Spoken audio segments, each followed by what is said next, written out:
오늘 로컬리즘 모르겠어요. 로컬이라는 단어를 자주 쓰시는지.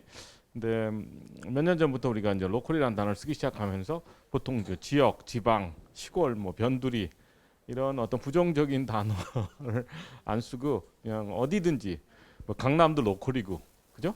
삼양동도 로컬이고, 그러니까 좀 약간 평등한 그런 개념입니다. 그리고 좀 어떻게 보면 로컬은 옛날과 같이 이렇게 어떤 지역 뭐 이런 그때는 좀 약간 낙후된 분위기. 근데 요새는 로컬은 좀 자유롭고 독립적인 공간이라고 생각해. 특히 서울 청년들이 지방으로 가는데 그러면 뭐 제주도를 가든지 뭐 강원도를 가든지 그 강원도 로컬이 좀 더 자유롭다고 생각합니다. 서울보다. 그러니까 50년 전에는 우리 부모님 세대들이 서울에 와서 어떻게 보면 어떤 자유로운 공간을 찾았다고 생각했는데 이제 거꾸로 어떤 기성세대 문화의 중심지가 서울이다 보니까 답답한 거예요. 여기는. 그럼 자기가 뭐 새로운 걸 하고 싶으면 자기 하고 싶은 일을 하려면 오히려 로컬에 가야 할 수 있다는 생각하는 청년들이 많이 늘고 있습니다. 그래서 로컬이 뭐 저는 생활권이라고 생각을 해요. 근데 뭐 서울에 있던 우리가 이제 생활권 단위에서 뭔가 의미 있는 일을 하는 분을 이제 사람을 로컬이라고 하고 또 그 생활권 자체를 또 로컬이라고 부릅니다.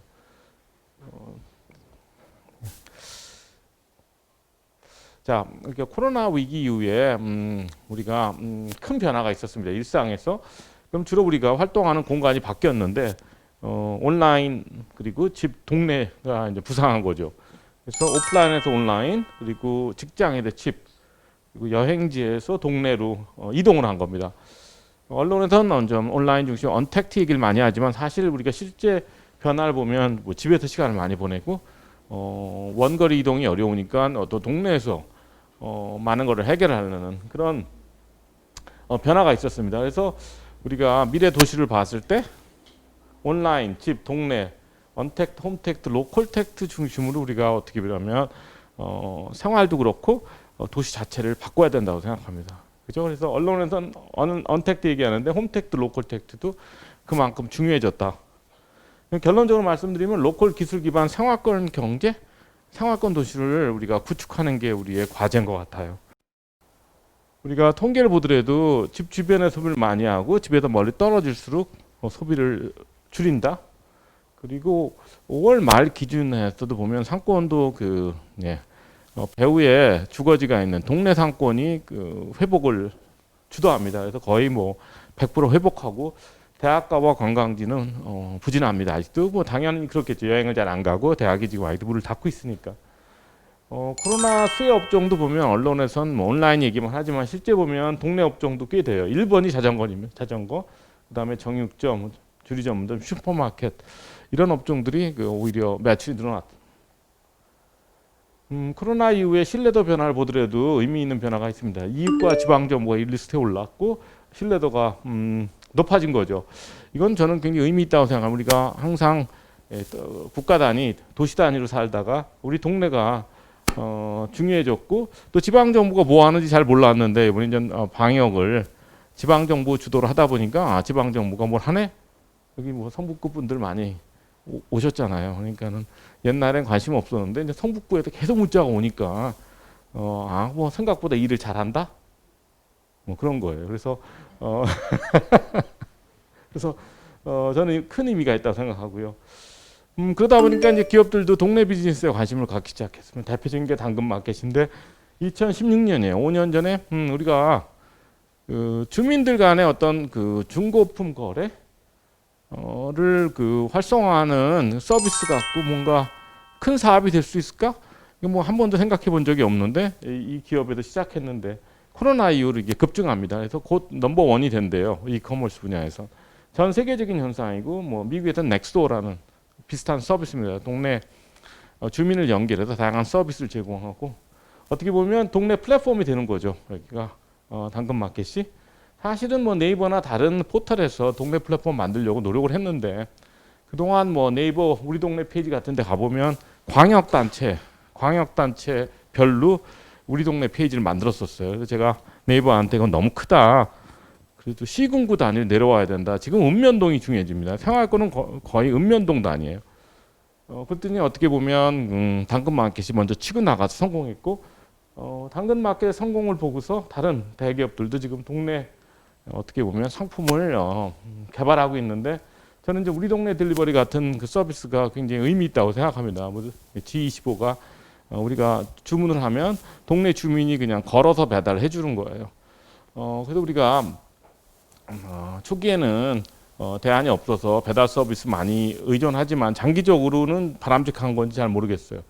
그래서 우리 집과 물류창고 사이에 아무것도 없어도 될 것 같다는 그건 굉장히 어떻게 보면 반사회적인 저는 생각이라고 생각합니다. 그래서 지금 계속 문제가 발생하잖아요. 배달 서비스 기사 문제도 있고, 뭐 포장 쓰레기, 또 환경 문제, 뭐 탄소 배출이나 뭐 온실가스 배출이 뭐 어떻게 보면 기업에서 뭐 모든 개인한테 배달해 주는 것보다는 동네로 일단 오면 동네에서 우리가 걸어 나가서 픽업을 하든지 아니면 주민이 배달해 주는 뭐 특히 그런 게 어떻게 보면 친환경적이고 우리가 진정한 의미에는 어떻게 보면 혁신이라고 저는 생각해요. 그래서 G2에서 25에서 이런 서비스가 나오고 다른 기업들도 지금 동네 비즈니스를 지금 개발하고 있다. 여행도 사실은 우리가 동네 중심으로 많이 합니다. 그래서 제주도 자주 가시면 지금은 아무도 제주도 전체 뭐 버스 타고 다닌다든가 뭐 자동차 대절해서 돌아다니는 그런 건 뭐 처음엔 그러지만 시간이 지날수록 한 지역에 가면 안 나온다는 거죠. 그래서 빅데이터를 보더라도 한 번 들어가면 이렇게 8개 지역이 있는데 거기서 2박 3일 머무른답니다. 나오지 않고 그 지역에 이제 동네 문화를 즐기고 그만큼 동네마다 관광 자원이 풍부합니다. 그리고 또 관광의 여행의 기준이 바뀌었어요. 그래서 뭐 현지인처럼 살고 싶다 이런 사람들이 많이 늘어나다 보니까 우리 세대랑은 많이 달라졌는데 지금 제주도를 많이 아는 분들은 여기 보면 표선, 성산, 서귀포도 너무 큰 단위입니다. 리 단위로 여기 뭐 종달리라든가 뭐 여기 뭐 사계리 이런 리 단위로 여행을 가기 때문에 제주를 좀 안다 하면 동 이름과 리 이름을 많이 하셔야 돼요. 뭐 제주시에도 탑동도 있고 뭐 아라동 뭐 이런 식으로. 예. 그래서 이미 서울에서도 보면 2018년 데이터인데 한 구에서 일하고 사는 사람 비율이 50%를 넘었답니다. 그러니까 우리는 외곽에 살면서 출퇴근하는 줄 알지만 사실은 그렇지 않은 거예요. 왜냐하면 밀레니얼이 주로 장거리 출퇴근을 싫어합니다. 그래서 자동차도 싫어해서 직장 근처에 살기 때문에 이미 50% 넘었다는 거죠. 그래서 한 10년 전부터 저는 이런 현상이 시작됐다고 하는데 사람들이 동네 중심을 이미 살아왔어요. 그래서 지금까지 그 경과를 보면 우리가 어떤 도시를 우리가 만들어야 하나 했을 때 뭐 영원히 이제 안 돌아올 것 같아. 해외여행, 원거리 출퇴근, 뭐 대형 실내 공간, 글로벌 메가시티 1000만 단위 도시는 저는 어렵다고 보고 우리 성북구 공무원도 준비하셔야 돼요. 저는 성북시가 될 거라고 생각합니다. 서울이 너무 커요. 그래서 어떤 그 서울이라는 특별시라는 뭐 구전 유지하더라도 이제 분권이 돼서 자치구가 실질적으로 독립시처럼 아무래도 일을 해야 될 것 같은데 그 이유는 결국에는 지금 뭐 이미 그렇게 시작됐지만 일자리를 분산시켜야 돼요. 중앙에 있는 일자리, 그러니까 뭐 광화문이나 강남에 있는 일자리가 자치구로 많이 이렇게 분산돼야 되려면 그러려면 자치구가 자체로 산업 정책이 있어서 일자리 유치하고 또 일자리를 개발하고 이런 식으로 저는 갈 거라고 봅니다. 왜냐하면 자치구도 사실은 너무 큰 단위입니다. 보통 생활권이라고 그러면 여러분 서울시에서 이미 다 생활권을 나눠놨어요. 기름은 어떻게 분류되는지 모르지만 제가 연희동 사는데 연희동은 신촌이랑 간 생활권이래요. 그래서 저는 거부하고 있습니다. 그러니까 대학생 입장에서 보면 신촌이랑 연희동이 같은 동네지만 저희 같은 기성세대는 신촌 갈 일 거의 없어요. 저는 오히려 연남동이랑 합쳐졌으면 좋겠어요. 연남동이랑 이제 연남동을 자주 가니까 그런데 어쨌든 연남동은 마포구고 연희동은 서대문구니까 생활권으로 안 묶어놨어요. 그래서 이미 생활권이라는 개념은 들어와 있는데 그게 보면 자치구 아래 단위입니다. 그래서 오히려 도시는 오히려 좀 더 발전시켜야 된다고 생각해요. 특히 전원 도시는. 그리고 어느 정도 밀도가 필요하다고 생각합니다. 우리가 방역을 잘하는 이유도 사실은 우리가 동네가 살아있는 편이에요. 다른 나라보다. 예를 들면 뭐 사제기 같은 걸 안 하는 이유가 보면 우리는 기본적으로 집 바깥에 나가면 그죠? 슈퍼도 있고 걸어서 그리고 약국도 있고 그리고 의원도 있잖아요. 동네 의원. 그게 얼마나 그 특혜인지 모르실 거예요. 아마 외국에서는 사실 특히 미국 같은 나라에서는 병원 한번 가려면 뭐 두세 달 전에 예약하기 때문에 우리나라처럼 아침에 일어나서 뭐 골치가 아프네 그러면 동네 병원 갈까 그러면 의사 만나서 뭐 진료받고 그리고 약을 살 수 있다는 게 그냥 그 자리에서 그거는 뭐 다른 나라는 거의 볼 수 없는 그렇기 때문에 우리는 기본적으로 소비가 일일 단위, 이일 단위. 근데 미국 사람들은 동네 상권이 없으니까 그래서 제가 자꾸 그 동네 상권이 중요하다는 겁니다. 상권이 없다 보니까 이 사람들은 그냥 큰 집에다 냉장고 갖다 놓고 뭐 일주일치, 이주일치, 한 달치 그냥 사재기 하는 게 기본 그 소비 행태예요. 그러니까 마스크가 부족하다면 어떡하겠어요? 한 달치 사야죠. 그러니까 유통 시스템이 붕괴하는 겁니다. 그래서 우리가 자꾸 지금 위기 상황에서 우리 동네 상권에 어떤 고마움을 모른다는 게 좀 안타깝게 생각합니다. 그래서 우리가 이게 얼마나 좋은 세상에 살고 있는지. 그래서 뭐 보건소도 바로 옆에 있고 그런 의미에서 저는 어느 정도의 밀도가 필요하다고 생각하고 말씀드렸지만 우리 동네 딜리버리처럼 그냥 가능하면 자전거 타고 걸어서 다니면서 상하권 안에서는 그리고 이제 공동체가 아무래도 더 중요해져서 결론적으로 말씀드리면 직주락이라고 합니다. 일 주거 일자리를 한 곳에서 해결할 수 있는 그런 도시를 만들어야 된다고 생각합니다. 여러분 뭐 사실 지하철이 안전하다고 말할 수 저도 지하철 타고 왔지만 서울역에서 여기까지 지하철 그 사용자가 많이 줄었습니다. 사람들이 그냥 본능적으로 안 타려고 그래요. 기회가 있으면. 그렇잖아요. 뭐 3밀이라고 하는데 밀접, 밀폐, 밀집 뭐 그냥 가시적으로 지하철 안도 그렇고 지하철 역도 그렇고 그 세 조건을 다 만족하잖아요. 그러니까 사람들이 그래서 저는 광역 전철 이런 데 투자하는 거 우리가 보류해야 된다고 생각합니다. 그래서 오히려 우리가 자치구 단위에서 살면서 예외적으로 자치구 넘어가는 그런 미래가 저는 맞다고 생각합니다. 그리고 코로나가 사라지지 않을 거라고 생각하는 거죠, 저는. 그래서 좀 우리가 이 라이프 스타일 자체를 바꾸기 전에는 우리가 앞으로 이 위기를 극복하기 어렵다고 생각하고 도시 구조도 바뀌어야 된다고 생각합니다. 근데 이렇게 생활권 도시라는 얘기는 도시학에서 이미 오랫동안 얘기했던 거예요. 뭐 휴먼 스케일, 뭐 골목길 도시, 사람 중심 도시, 걷고 싶은 도시가 사실 그런 도시예요. 한 곳에서 1, 3 도리를 해결할 수 있는 도시. 그게 어떻게 보면 건축가들의 이상이었어요, 그동안. 그러니까 저는 어떻게 보면 도시 구조나 생활 패턴 차원에서 보면 우리가 뭐 새롭게 변해야 될 필요는 없는 거예요. 어차피 해야 될 일을 코로나가 시킨다고 생각하시는 게 맞습니다. 우리가 어차피 가야 될 길을 빨리 간다 생각하시면 됩니다. 그래서 어차피 우리가 삶의 질 때문에 그렇습니다. 삶의 질을 생각해 버리면 우리가 이렇게 상하권 도시를 구축해야 되고 이 파리 15분 도시 사실 코로나랑 상관없이 시작한 거예요. 자기네 집에서 네. 집에서 아주 필요한 공간을 전부 15분 안에 갈 수 있는 주로 이제 자전거 도로 구축하는 사업입니다. 그러니까 뭐 미국 같은 도시도 이제 어떻게 보면 동네가 많이 살아있는 포틀랜드 같은 도시 보면 이렇게 시를 50개 동네로 나눠서 동네마다 경제 계획을 수립하는. 그래서 저는 그렇게 생각해요. 옛날에 우리가 이렇게 산업사회에서는 생산은 어디서 했냐면 산단에서 했습니다. 공단에서. 그리고 사실 도시는 어떻게 보면 주거지구 소비 지역이었는데 어떻게 보면 우리가 서비스업으로 가보면 창조산업으로 가보면 도시가 생산지예요. 산업 생산지. 그러니까 우리가 도시 자체를 그냥 주거하고 소비하는 데가 아니라 생산하는 공간으로 생각해야 되거든요.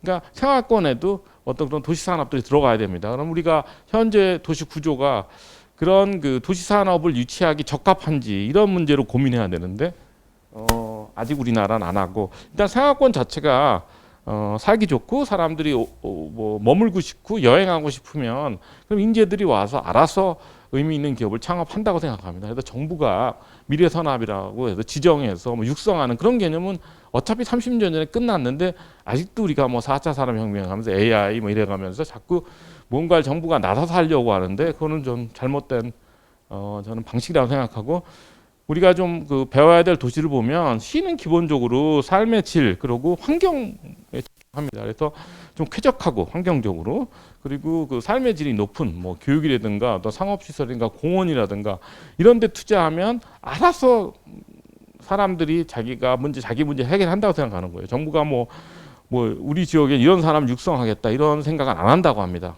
그건 이제 약간 올드한 생각이라고 생각하고.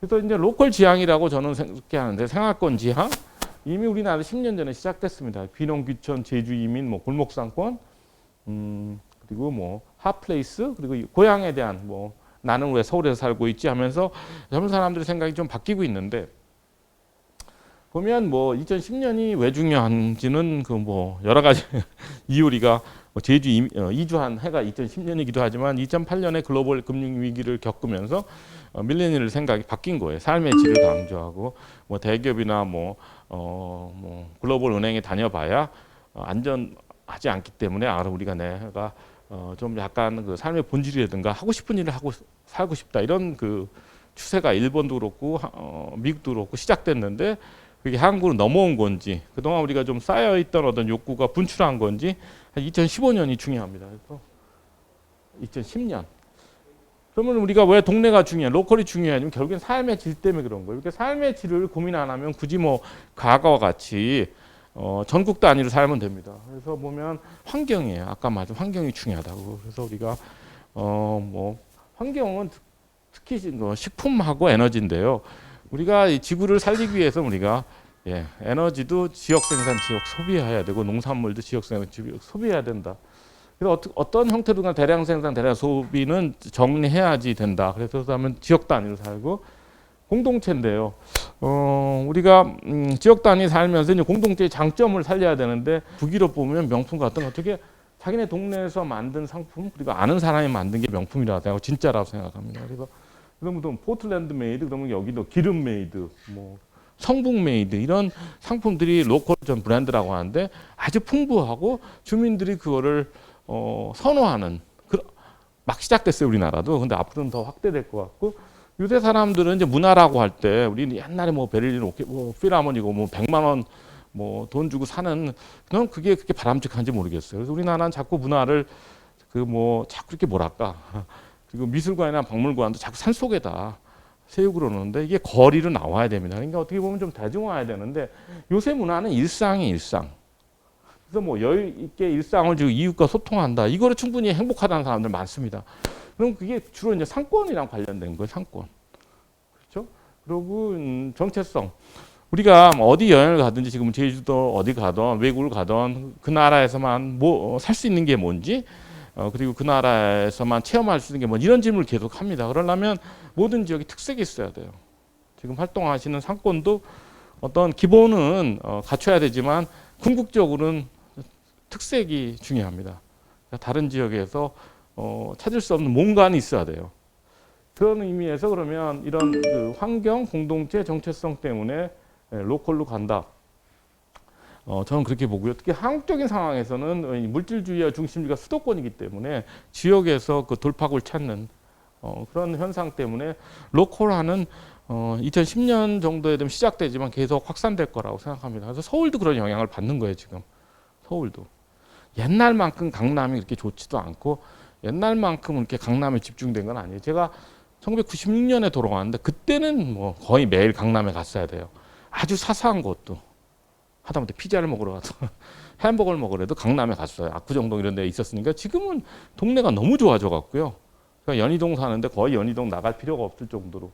그럼 이제 삶의 질이 되는 게 아까 말씀한 환경 공동체 어떤 그리고 정체성 때문에 지역으로 좁혀지는데 이게 뭐 이런 전체적인 현상 물질주의에서 탈물질주의로 변환되는 뜻이면 전환하고 있는데 탈물질주의의 키워드가 개성, 다양성, 삶의 질, 사회적 가치입니다. 그래서 매년 트렌드 리포트가 나오는데 사실은 이 네 개 단어면 다 해결돼요.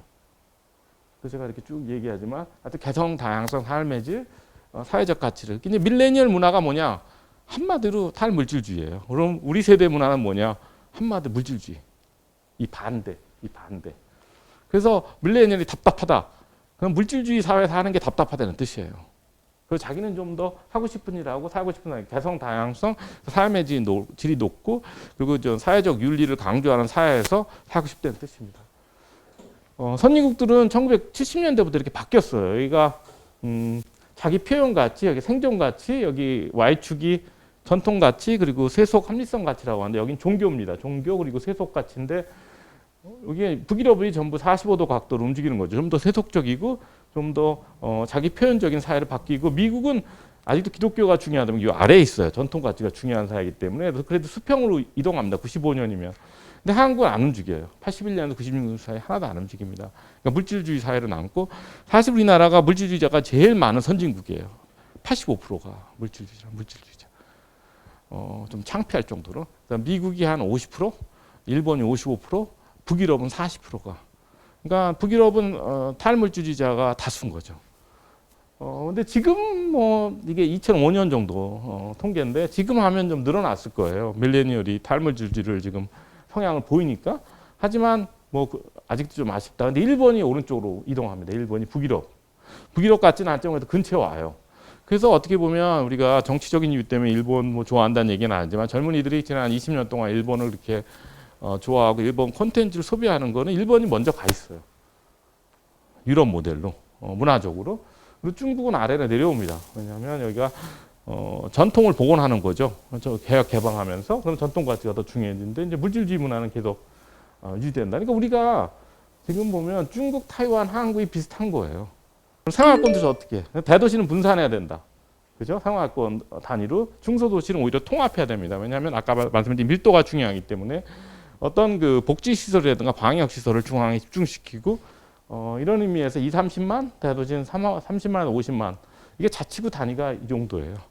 그래서 생활권도 보면 온라인이 활성화되면 사실은 중심 도시에 살 필요가 없어요.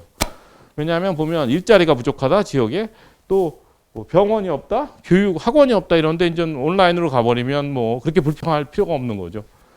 대신 오프라인에 새로운 기회가 열린다. 국내 여행, 로컬 푸드 집가꾸기 요새 이게 붐입니다. 이거 집가꾸기인데 그래서 그러려면 생각해 보세요. 집을 가꾸려면 아파트가 적합한지 안 되죠. 아파트는 할 수 있는 게 제한적이기 때문에 단독주택이 뜨고 있고 이 동네 단독주택 많은가요? 기름동에? 뭐 이미 많이 비싸졌어요. 단독주택은 사람들이 자꾸 모든 주택 통계가 아파트 중심이라서 그렇지 서울 중심부의 단독주택은 뭐 엄청 이미 많이 올랐어요. 근데 뭐 교외로 나가는 거 아니면 성북구처럼 북한산 아래 단독주택 단지가 저는 유망하다고 생각하고 이미 갖고 계시면 파시지 말고 뭐 기회가 있으시면 사시는 게 맞아요. 이게 인간 자꾸 우리가 뭐 대형 주상복합을 선호했는데 이게 굉장히 비정상적이었는데 이게 좀 보면 삶의 질을 따지면 그게 그렇게 좋은 집이 아닌데 그러니까 우리가 모든 기준을 좋은 집을 좋은 동네를 어떻게 보면 건설 산업이 원하는 대로 우리가 따라간 거죠. 어떻게 보면. 근데 이렇게 코로나 사태가 나니까 본능적으로 아는 거예요. 이거 아파트 불안하구나. 그렇게 내다 보니까 단독주택 사는 사람이 부러워하고. 그죠? 암만 언론이 뭐라고 해도 사람들의 본능은 저는 중요하다고 생각합니다. 자전거, 아웃도어, 자연 환기, 그리고 동네 산업이 새로운 기회가 오는 거죠. 그러니까 중심부에 살 필요도 없고 지역에 새로운 기회가 오니까 뭐 역시 동네에서 우리가 미래를 찾는 것도 저는 좋다고 생각하고 오프라인도 보면 모든 오프라인 살 수가 없어요. 상권을 보면 자연과 동네가 약진했고요. 그리고 실내와 다운타운을 어려우니까 이게 성북구가 자연과 가깝기 때문에 잘만 하면 성북구 상권이 유리할 수가 있어요. 근데 그것도 이제 성북구 하기 나름인 거죠. 그 장점을 살리느냐 못하느냐. 그리고 이제 주거지 주변의 상권은 계속 오히려 매출이 늘어난다. 그러면 이렇게 되면 오프라인이 재편되면 자연과 동네 중심으로 그때 이제 어떻게 보면 이커머스 회사랑 온라인 쇼핑이랑 경쟁을 하는데 저는 식품도 보면 로컬 푸드가 우리가 너무너무 지금 우리가 투자를 안 해서 그렇지 세종이나 완주시는 잘 돼 있어요. 그러면 로컬 푸드가 더 싸고 안전하고 신선하답니다. 근데 우리가 시스템이 안 돼 있으니까 그렇지 그래갖고 뭐 마켓컬리 전화하면 그게 혁신이라고 생각하는데 로컬 푸드가 갖춰지면 모르겠어요. 저는 자연스럽게 그 쿠팡이나 마켓컬리 그 의존도가 떨어질 거라고 보고 공동체나 동네 경제를 위해서는 좀 더 떨어져도 된다고 생각합니다. 개인적으로. 그렇다고 해서 뭐 제가 뭐 규제하고 없애자는 얘기는 아니고 좀 모든 게 좀 밸런스가 맞고 자연스러운데 우리가 너무 지나치게 온라인 쇼핑에 의존하고 이런 거는 좀 우리가 시작됐어요. 그 분위기가. 이거 생각보다 이게 만만하지 않다. 포장 쓰레기니 뭐 인권이니 뭐 이런 그 탄소 배출 문제가 심각하다. 그리고 이제 스마트 도시 얘기할 때도 보면 저는 공동체를 살리는 그런 기술에 투자해야 된다고 생각합니다. 그리고 이제 환경과 공동체가 제일 중요하다고 그러죠. 자, 삶의 질에서 제일 중요한 게 말씀드렸듯이 환경하고 공동체잖아요. 그러면 친환경 기술에 투자하고 공동체라면 소상공인이 중요한데 여러분들처럼 이 소상공인 문제도 보면 이 너무너무 일이 많아요. 1인 기업 하려면 뭐 그렇잖아요. 뭐 노무, 재무, 뭐 회계, 뭐 그냥 뭐 배달 그리고 주문 이런 거는 그러니까 제가 보기엔 제가 만약에 식당을 하면 제가 요리에 집중하고 나머지 사업 부분은 전부 기계가 해주는 그런 건 좀 바람직하다고 생각하고 사실 정부가 그런 시스템을 구축하는 겁니다. 그래서 저는 소상공인 기술이라고 그래요. 여기에 더 투자해야 되는 거, 더 투자. 그리고 지역 혁신 기술, 보행자 기술 이런 식으로 우리가 스마트 도시를 그죠? 공동체를 살리고 환경을 어떻게 보면 지키는 그런 스마트 도시를 우리가 구상을 해야 되는데 요새 논의 보면 그런 게 하나도 없어요. 뭐 다 무슨 자동화야 자동화. 자동차 이동 편리한. 이미 우리나라는 지나치게 자동차가 편리해서 자동차 를 줄여야 되거든요. 지금 보시면 어떤 문제가 있냐면 우리 도로가 자동차 길이 너무 많아서 그걸 줄이고 보행로를 넓혀서 식당이 어떻게 보면 노천 식당을 우리가 허용해야 돼요. 그러려면 지금 있는 길 갖고 안 돼요. 걷기도 힘든데. 그러려면 어떻게 했어요? 차선을 줄이고 그렇죠? 여기 환기 기준 같은 것도 제가 글을 올리면 그러면 우리 이제 새로운 환기 혁신 기술이 필요하다고 주장하면 아무도 라이크 안 찍어줘요. 왜냐하면 소상공인 자체도 부담스러워. 그럼 또 내가 뭐 1,000만 원, 2,000만 원 투자해야 되겠네? 이 문제가 뭐냐면 그 홀에 그 환기가 만약에 여기가 환기, 전열기 이런 게 있으면 모든 그 바람이 이쪽으로 오잖아요. 그럼 저쪽에 감염된 사람이 있으면 이쪽으로 오면 이쪽 사람 위험하잖아요. 그러니까는 테이블마다 환기 시스템이 있어야 될 거 아니에요. 다 위로 빨아들이게. 그럼 정부가 그런 기준을 만들어서 보조금 줘서 모든 외식 공간이 그러니까 테이블당 안전하는 그렇게 만들어 줘야 되는데 겨울 되면 더 심각해질 거예요. 왜냐하면 미국이랑 영국이 일단은 실내 다이닝 을 금지하니까 못하게 야외만 하게 하니까 근데 우리나라는 지금 그렇게 못하고 있는 건데 이해는 해요. 너무 충격이 크지만 그러면 정부가 기준을 만들어 기술에 투자해서 어떻게 하든지 뭔가를 외식 공간을 안전하게 만들어야 되는데 결국에는 우리가 생활권 동네로 가면 로컬이 중요하지만 로컬 문화를 새로운 길을 만드는 크리에이터가 중요한 이런 사람들 로컬 크리에이터라고 그래요. 그러니까 여러분들이 지금 로컬 크리에이터예요. 그래서 보면 뭐 다양한 업종에서 이제 소상공인 업종에서 활동하는데 이런 포틀랜드 같은 도시는 그냥 공개적으로 자기네 소상공인 중심의 도시라고 그래요. 그런 식으로 우리가 좀 약간 창의적이어야 되죠. 창의적인 소상공인 로컬 크리에이터라고 하기 때문에 이런 사람들이 아까 말씀드린 그 어떤 상하권 도시에 필요한 도시 문화를 어떻게 보면 개척해 나가고 만들고 이제 특색을 살리고 이런 식으로 하면 우리나라가 좀 더 상하권 단위로 좀 더 풍요로운 도시가 많아지지 않을까 저는 생각합니다. 그럼 제가 이렇게 상하권에 대해서 이렇게 희망적인 이유는 골목상권 역사 때문에 그렇습니다. 골목상권은 20, 30대가 여행 가는 상권인데요. 주로 이제 특히 20, 30대 여성이 좋아하는 가게들이 모여 있으면 골목상권이라고 부릅니다. 골목상권의 반대말은 엄격히 말하면 먹자골목이에요. 먹자골목.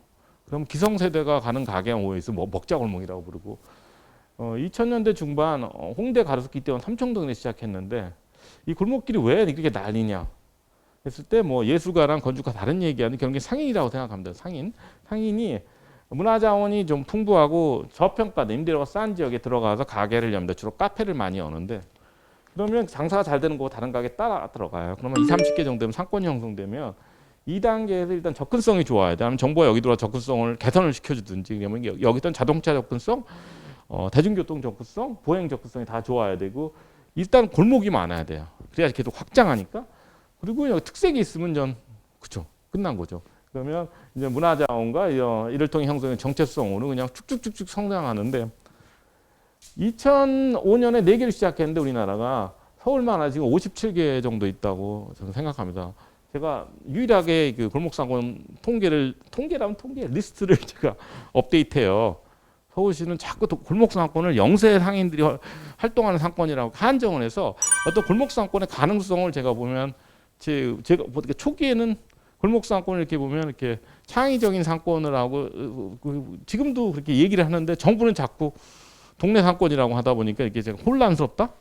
그러면 골목상권이 홍대, 남산, 종로, 성동구가 이게 4개 중심지가 있다고 생각하면서 서울에서 처음에 이제 강남은 늘어나지가 않아요. 왜냐하면 거긴 다 재개발하기 때문에 골목 자원을 파괴를 합니다. 그러니까 송리단길 빼놓고 추가한 게 없고 서교동에서 시작한 홍대가 마포 전체를 삼켰어요.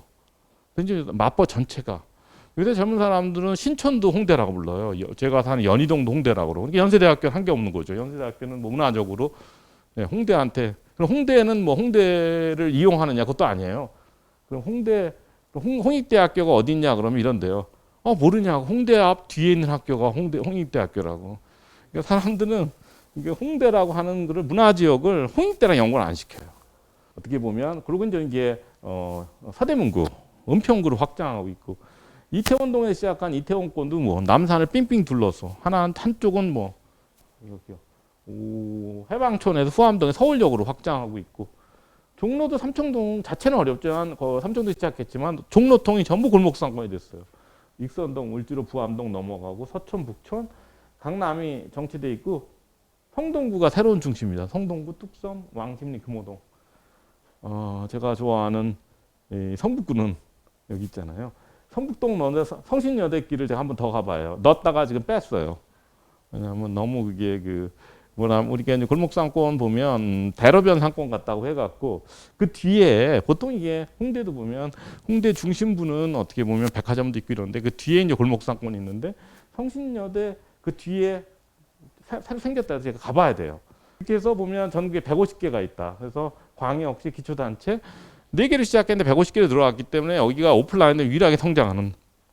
그럼 제가 계속 얘기하는데 전통시장도 골목상권에서 배워야 되고 또 전통시장도 사실은 골목상권이 되면 되는 거예요. 그러면 그냥 단번에 해결돼요. 그냥 골목상권이 백화점도 이기고 쇼핑센터도 이기고 골목상권이 절대 강자예요. 현재 우리나라에서는. 여기만 계속 성장해요. 근데 이런 얘기 왜 안 하죠? 굉장히 답답해요.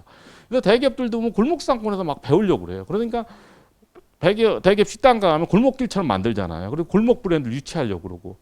그리고 쇼핑센터 전체를 골목상권으로 만드는 그렇게 노력하는데 대기업들은 오히려 상인들은 이게 뭐지? 하면서 여기서 저는 뭐 이따가 뭐 질문하시면은 좀 아쉽다. 그러니까 골목상권이 아닌 지역은 골목상권이 되도록 노력을 해야 되는데 아직 거기까지는 잘 모르겠고 어떻게 보면 지자체는 관심이 있어요. 근데 이제 백종원 씨를 부르잖아요. 백종원 씨를 저를 안 부르고 뭐 저 불러봐야 소용없어요. 저야 뭐 원론적인 얘기만 하고 백종원 씨가 실제로 뭐 할 수 있으니까 그분이 도움 되겠죠. 근데 제가 차이를 말씀드릴게요. 그럼 이게 16개 조건을 만족해야 돼요. 이게 6개. 서울 골목상권 역사를 보면 6개 C레리 조건인데 세부 조건까지 하면 16개를 만족해야 되기 때문에. 그래서 각 요인이 중요한 사례를 모은 게 골목길 자본이라는 책이고요.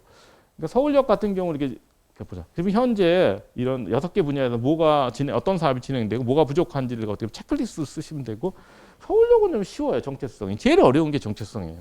서울역은 그래도 중앙역이라는 정체성이 뚜렷하기 때문에 세계 어디 가든 중앙역 주변에 비슷한 산업이 있어요. 뭐 여행산업, 유통산업, 뭐 물류산업, 관광산업이 있기 때문에 서울역은 그렇게 자연스럽게 발전하면 돼요. 근데 기름동의 정체성이 뭔지는 제가 이제 한참 돌아다녀보고 그냥 2박 3일 걸어 다니면 뭐가 이렇게 떠오르는데 제가 주로 그런 일을 많이 해요. 그냥 걷다 보면 이렇게 이 동네는 특색은 이거다라고 운이 좋으면 거의 나오는 경우가 많은데 그러면 오히려 주민들은 모를 수가 있어요. 주민들은 외부 사람이 와서 봤을 때 특색을 찾을 수가 있다. 여긴 굉장히 쉬운 케이스라는 거죠. 일단 공간 자원이 중요합니다. 공간 자원이 가장 큰 차별성인데 이제 한옥부터 시작했어요. 골목상권이. 그 다음에 70년대 단독주택. 어느 도시 가든지 골목상권 중심지는 70년대 부촌이에요. 부촌. 대구의 삼덕동, 광주의 동명동 이런 식으로. 서울도 보면 사실은 삼청동이나 연희동이나 이렇게 서교동이나 그래도 상당히 어느 정도 이렇게 소득이 높았던 단독주택이에요. 그런 단독주택 지역이 어떻게 보면 변두리 단독주택 지역은 90년대에 거의 연립주택으로 바꿔요. 근데 이제 서울 중심부에 있던 단독주택 지역 사람들은 여러 가지 이유에서 그렇게 어떻게 보면 자기 집을 연립주택으로 안 만들고 단독주택을 갖고 있었는데 2005년 되면 이런 골목상권 붐이 들어오니까 그 사람들이 잘한 거죠. 그러니까 그쪽 연희동이나 이런 데는 연남동이나 여기도 분명히 이런 데 있을 거예요. 찾으면 절대로 재개발할 이유가 없어요. 왜냐하면 단독주택 값이 너무 비싸니까. 그리고 이제 상권이 들어가 버리면 더 올라가고. 그래서 살아남은 거죠. 그 다음에 이제 판잣집도 일부 지역에서 뜨고요. 대구, 군산, 목포, 인천 이런 데는 일본식 가구. 그리고 지금은 창고 공장, 인쇄도 공구 가게. 그러니까 아파트 단지만 아니면 돼요. 그럼 여러분들이 지금 계시는 상권이 어딘지 모르겠으나 이게 건축적으로 어떻게 보면 일관성이 있다. 그러면 그게 이제 큰 자원입니다. 조금 섞여도 좋아요. 아파트 상가만 아니면 아파트 상가에서 활동하시나요? 일부는? 그러면 뭐 아파트 상가면 정말 어려워요. 쉽지는 않은데 뭐 어쨌든 뭐 대규모 단지 아니면 좀 가능성이 있다. 근데 건축적으로 중요하고요. 그 다음에 사실 이렇게 골목 상권이 이렇게 성장하는 이유는 기술 때문에, SNS 때문에. 그래서 큰 예산 없이도 광고하고 대기업이랑 경쟁할 수가 있고, 위치 기반 서비스 때문에 위치가 이렇게 안 중요해요. 그러니까 홍대 안에 있는 건 중요한데 홍대 어디 있냐는 별로 안 중요해졌어요. 그러니까 그 소상공인들이 살아남을 수 있다. 그리고 뭐 레트로, 뉴트로, 체험 경제, 뭐 현지인처럼 살아보기, 뭐 이런 게 전부 골목 상권에 유리하다. 그래서 상권을 저는 중심 상권, 몰리 상권 다 아시죠? 여기 보면 뭐 강남이나 명동이 중심 상권이고, 몰링 상권은 대형 시장이 있는데, 동대문, 남대문, 뭐 코엑스. 그리고 동네 상권이라는 게 어떤 지역 주민 중심의 중심 상권, 몰링 상권 외부인 중심이고요. 여기가 1000개가 있다면 서울시가 1000개. 그 중에서 한 100개 정도가 골목 상권이 된 거예요. 2005년에. 그러면 기름동이 골목 상권으로 될 수 있는지 없는지를 고민해야 되는 거라고 저는 생각해요. 성북구가. 전 되는 게 좋다고 생각해요. 여러분들 어떻게 생각하실지 모르겠는데 왜 100개냐? 아까 59개라고 했잖아요. 59개. 그런데 제가 연남동을 하나라고 했는데 연남동에 상권이 10개 이상 들어가요. 사실은. 아무리 줄여도 4개 정도는 있어요. 4개.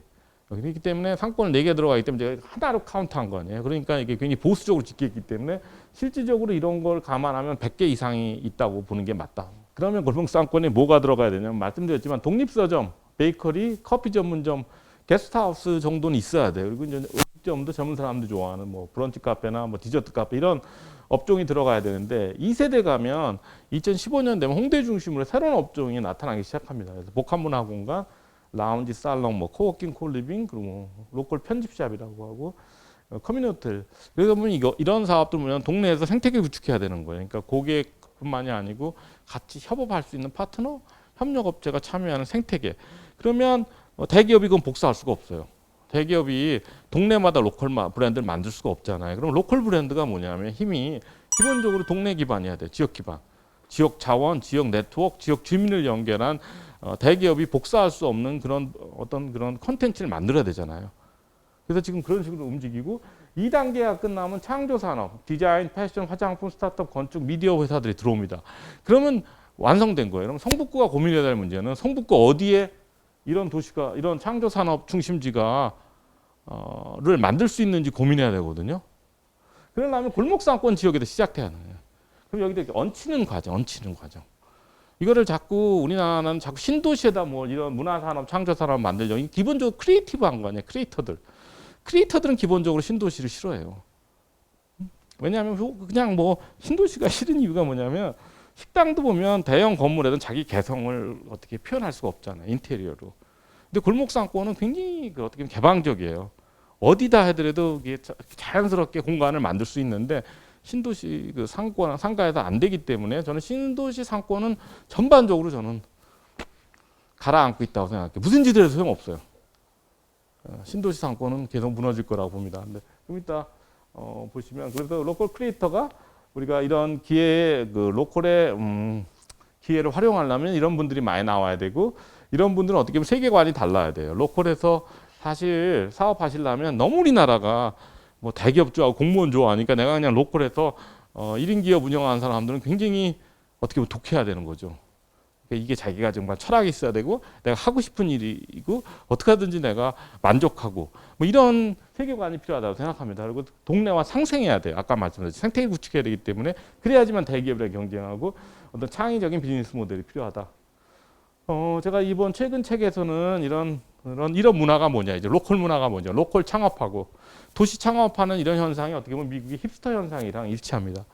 그래서 어떻게 보면 자본주의에 계속 저항해 왔는데 우리나라가 골목 상권이 거의 뭐 부상할 때가 미국의 힙스터 문화가 여기는 히피는 자연으로 돌아갔지만 힙스터는 도시에서 창업하거든요. 특히 커피나 뭐 베이커리나 어떤 그 디자인 회사를 여기 많이 창업하기 때문에 2010년대에 가면 노마드. 그래서 기술이 발전해서 옛날에 보헤미안, 히피 이런 다양한 어떻게 보면 반문화라고 해요. 반문화 어떻게 보면 라이프스타일이 의미 있는 회사나 그리고 고용을 많이 창출합니다 지금. 그러니까 사람들이 미래에는 전부 1인 기업이라는 게 프리랜서 같듯이 그건 왜냐하면 기술 플랫폼이 있기 때문에 자기가 고숙련 노동자면 디지털 노마드처럼 충분히 혼자서 조직 필요 없는 세상이 되고 있잖아요. 그러려면 어떤 자기의 어떤 개성 커뮤니티가 필요한데 이런 유형의 라이프 스타일. 이렇게 제가 말하는 건 그럼 소상공인 여러분들 어떻게 자기의 라이프 스타일 정의할지 모르겠는데 이 중에 하나였으면 좀 앞으로 일이 쉬워진다고 생각합니다. 어쨌든 현장에서는 공간, 비공간 다양한 비즈니스 모델로 지금 경쟁하고 있고요. 오프라인에서는 앵커 스토어가 돼야 된다고 생각해요. 그 동네 사랑방이 그래서 혁신적이어야 되지만 지역 다 와야 되고 그래서 제가 좀 약간 보람은 있어요. 연희동 같은 데 가면 연희동 동사무소 뭐라고 했냐면 연희동을 연희동답게 연희동다운 연희동. 이거는 제가 이 연구를 처음 시작했을 때 아무도 그런 질문 표현을 안 했었어요. 다음, 뭐 제주 다 와야 된다, 연희동 다 와야 된다, 기름 다 와야 된다 이런 데서 시작되는 거거든요. 근데 지금은 이런 단어를 써도 전혀 무리가 없어요. 사람들이 그 중요하다고 생각합니다. 5년 전에 비해서 성북구 다 와야 되고 자꾸 강남 따라갈 생각하지 말고. 그러니까 이래야지 제가 보기에는 그 성북구에서만 할 수 있는 뭔가 만들 수가 있는 거죠. 그리고 여기에 보면 가게가 어떻게 보면 랜드마크가 돼야 돼요. 랜드마크가 돼야 되는데. 그러니까 오프라인의 대기업들 되게 비슷합니다. 스타벅스가 랜드마크가 되는 방법은 문화재를 그냥 사버려요. 제일 빠르죠, 뭐. 그 동네 문화재 그 안에 들어가면 이렇게 여기 그 교토의 그 찻집처럼 운영을 하고 20년만 하더라도 스타벅스는 모든 매장이 똑같이 생겼었는데 지금 동네 사랑방이 되겠다고 하고 지금 도쿄에서 긴자에다 7월 30일 코워킹까지 집어넣어요. 그러니까 보통 일반적인 매장인데 여기에 1인실을 집어넣은 코워킹을 집어넣는 게 제가 말씀드렸죠. 이게 동네 사랑방이 되려면 사람과 돈을 모아야 되잖아요. 그래서 사람들이 모이면 자기네들끼리 서로 뭐 교류하고 소통하고 어떤 새로운 시너지를 만드는 게 어떻게 보면 플랫폼이에요. 그러니까 오프라인이든 온라인이든 플랫폼이 돼야 되는데 지금 플랫폼이 되기 위한 다양한 사업 모델입니다. 그래서 한국에서 로컬이 다양한 그런 플랫폼을 추구하고 있는 거죠. 한 업종이 아니라 다양한 업종을 갖고 뭐 도시 전체를 기획하든지 아니면 커뮤니티 호텔, 복합문화공간, 로컬 편집협회, 상권 개발, 상권 전체를 개발하든지 이런 비즈니스 모델로 그 동네에서 이제 중심지가 되려고 노력합니다. 그래서 잘하는 기업을 소개해드리면 되게 잡지에서 시작해요. 그래서 제주에서 제주 매거진을 발행한 제주상해 그리고 연희동에서 아는 동네 그 매거진을 발행하는 어반 플레이가 그러면 그 동네 그 잡지를 운영하다 보면 그 동네에 그 좋은 브랜드를 모으고 싶어해요. 그러면 편집샵을 엽니다. 근데 편집샵을 열면 나중에 부족한 게 보이기 때문에 자기가 직접 생산을 해요. 제조업으로 넘어갑니다. 결국 이제 컨텐츠인데 동네 컨텐츠가 뭔지를 알아야 되기 때문에 잡지를 운영하면 동네 어떤 브랜드에 대한 어떤 이해가 높아지고 거기서 그러면 동네에 뭐가 비어 있는지 쉽게 파악하기 때문에 제가 어떤 로컬 창업을 하게 관심 있다 그러면 일단 잡지를 한번 해보라고 그럽니다. 근데 뭐 상업적 잡지는 어려우니까 블로그라도 운영해서 동네 경제를 이해하라. 상권 전체를 개발하는 사업자들이 생기고 신도시에도 골목상권 만드는 사업자들 청년들이 우리가 필요한 직주락 시설 직접 건설하겠다는 사업들입니다. 이런 사업들이. 그리고 그래서 사람이 부족하기 때문에 장인대학이라는 장인기획서를 육성하자. 중요한 건 오프라인에서는 공간 커뮤니티 콘텐츠 기획 능력인데 아무도 안 가르쳐줘. 이런 기술을 가르치는 학교를 새로 만들자. 그게 장인대학이고 이미 여러 군데에서 지금 장인대학을 실험하고 있습니다. 근데 결국에는 우리가 옛날에는 균형 발전이라는 거는 기본적으로 지역이 어떤 그 특정 지역이 우월화되는 과정에서 그쪽이랑 그렇게 맞춰주자는 건데 그러지 말고 저는 로컬 크리에이터 패러다임이라 해서 일단 현실적으로 골목상권이 시작되는 거죠. 골목상권이 들어가면 동네가 브랜드가 되고 동네가 브랜드가 하면 인재들이 들어가더라. 기업들이 그래도 자연스럽게 지역 발전하는 로컬 크리에이터 패러다임이라는데 동네가 브랜드가 됐는지 안 됐는지 그 동네에 그 기름이면 기름자 들어간 가게가 얼마나 많은지가 중요합니다. 그래서 지금 옛날에는 왜 20년 전만 해도 압구정동, 청담만 해도 브랜드가 많았잖아요. 지금은 뭐 연희동, 뭐 망원동, 뭐 상수동 그 동네 이름 자체가 프라이드가 된 거예요. 그리고 기름동도 기름자 들어간 가게가 많으면 기름동이 이제 브랜드가 된 겁니다. 그러면 사람들이 자부심이 높아지고 그러면 기업들이 들어간다. 그래서 마용성 현상을 사람들이 참 잘못 이해한다고 생각합니다. 마용성은 기본적으로 골목상권이 시작됐어요. 마포구가 홍대가 있고 용산이 이태원이 있고 성동은 성수동이 있어서 일단 브랜드가 되니까 사람들이 살고 싶어 합니다. 그래서 젊은 사람들은 홍대 옆에 살고 싶어 해서 그중에 가자 지역 이런 아파트 값이 많이 올라가요. 마포 지역이. 그러면 뭐가 들어가냐면 더 아파트 더 들어가고 학교가 들어가고 학원이 들어가면 사이클이 완성이 되는 거예요. 그래서 우리가 지역 발전을 생각할 때 현실적으로 골목상권을 시작하는 게 맞는 거예요. 그런데 나중에 계속 얹혀지는 거죠. 그렇게 해서 어떻게 국내를 대표하는 도시산업 생태계가 된 적이 홍대입니다. 그래서 우리 보시면 여러분들은 알 거예요. 저는 몰라요. 뭐 스타일 난다, 젠틀몬스터 정도는 알지만 29cm, 뭐 로로, 아더에러, 뭐 디스 네버 이게 전 세계적으로 좀 우리나라 디자인, 뭐 패션 기업들인데 되게 다 홍대에 시작합니다. 문화산업이 당연히 커뮤니티 비즈니스 성격 문화산업도 홍대. 모든 골목 브랜드는 아직도 홍대에서 많이 나와요. 그랬을 때 저는 서울은 모든 25개 자치구가 홍대 같은 저는 그런 창의 산업 단지가 될 수 있다고 생각하고 전국에서 한 50개 정도를 홍대로 만들고 싶어요. 그게 제 캠페인 하는 거예요. 그래서 50개 지역을 홍대로 만들고 싶다. 홍대다가 어떤 투자를 했고 정부가 예.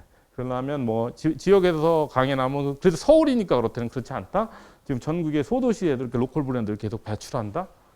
그래서 결국에는 뭐냐면 우리가 로컬이 중요한 건 인간 본능이 어떤 편리함과 어떤 그 인간 감성이 중요한데 커뮤니티가 상권으로 보면 온라인 쇼핑이 하이텍이고요. 그리고 하이타치는 골목 상권이고 중간에 있는 영역이 애매모호한 거예요. 이것도 아니고 저것도 아닌 백화점, 쇼핑센터, 할인마트가 앞으로 위험화되는 거죠. 그래서 정부가 온라인을 장려하고 디지털 전환을 장려하면서 동시에 어떤 도시 공간을 공간의 안전성에 투자를 해서 이 하이타치 골목 상권을 계속 우리가 해야지 물류센터랑 우리 사이에 뭔가 그래도 상권이라도 하나 있어야지 그냥 뭐 택배 뭐 도로 아니면 뭐 배송 터널 뭐 드론 길 이런 얘기만 하고 앉았으니까 저는 굉장히 답답하게 생각해요. 그게 우리가 원하는 세상인가요? 아무것도 없이 그래서 여기에 정부가 좀 투자하길 바라고 제가 지역 연구를 할 때 이 세 개 단어가 우리나라 지역을 바꿀 거라 생각했어요. 골목길, 로컬, 라이프스타일. 근데 지금 제가 이런 강연을 하더라도 이 단어에 대해서 거부감이 거의 없는데 5년 전에는 안 그랬어요. 그래서 좀 많이 좀 저한테 유리하게 특히 코로나가 때문에 제가 오히려 더 많이 동네 얘기를 하면 사람들이 많이 이렇게 공감하는 편입니다.